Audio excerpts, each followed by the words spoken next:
As you can see, nakapang-workout ako na outfit. Para ako mag-workout, samahan niyo muna ako na i-prepare yung aking healthy meal. Kasi gusto kong ibalik yung dati kong katawan way back years ago. Dati kasi sobrang hilig ko mag-exercise, mag-run, and at the same time, mga healthy rin yung mga kinakain ko. And after pandemic, nabago yung lifestyle ko. Puro na, as in, basta nabago siya. Active lifestyle, gano'n. Gusto ko siyang ibalik. So, ngayon, umpisahan ko na siya. Naman akong gumawa ng aking healthy meal. Gagawin kong meal, of course, hindi mawawala ang oatmeal kasi ito talaga yung pinaka meal ko noon, way back, pre-pandemic. Yes. Mahilig ako kumain ng oatmeal, mga fruits. And so, oatmeal, peanut butter, and Yakult. And at the same time, haluan ko siya nitong corn. Ito ang ating mga ingredients. Oatmeal, corn, mango,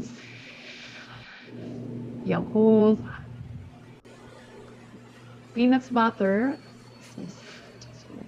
canned meals, any brand of meal. So, prepare na natin. Start na natin na gawin yung oatmeal recipe ko. Una, milk muna. Baka madamihan ko. Ay, ng oatmeal. Kunti-kunti lang.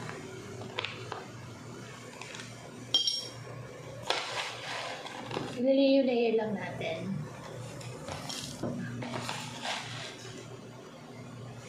Next na ilalagay natin is itong corn. Corn. And maglalagay tayo ng mangga. Meron ako dito mangga. Ito. So, kung wala ko ng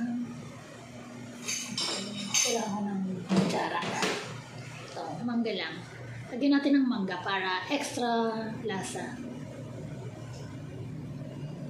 Oops.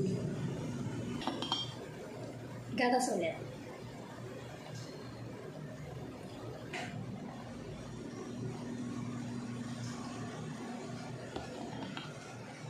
Tapos, ulit-ulit lang. Maglalagay tayo ulit ng oatmeal.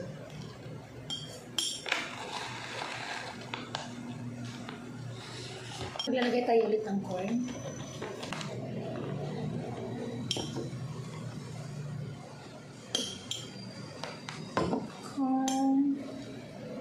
And mag-a-add na tayo ng kunting Yakult. Tayo ulit ng oatmeal.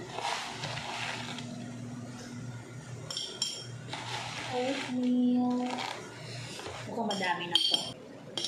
Yan. So, okay na to kasi madami na siya. Hindi ko siya pupunuin kasi masyadong malaki yung lalagyan. Pero sa tingin ko, madami na siya. And mabubusog na ako dito. Lagyan natin ulit siya ng gatas. Good. Ubusin na natin itong oatmeal. Yakult.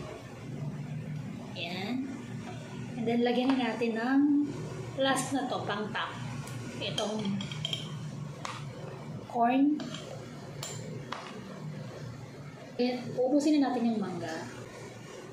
Lagyan na natin ito. Ubusin na natin. Diba? Isang maliit na mangga lang to. Ayan. Okay na. Ubusin na natin itong Yakult. Ayan. Pinaka-final toppings is peanut butter. Ano lang? Isang ganito lang. Ayan. So, ano lang natin? Pantayin lang natin. Bango ng mangga. Ayan. Okay na to. Ilalagay na natin ito sa reds ng overnight. Ayan yung pinaka-itsura niya. So, titikman natin siya kung okay ba. Kasi first time ko gumawa ng ganito na merong corn and at the same time, mangga. So, titikman natin. May mangga at saka yung peanut butter. Wow! Look at that. Ayan o.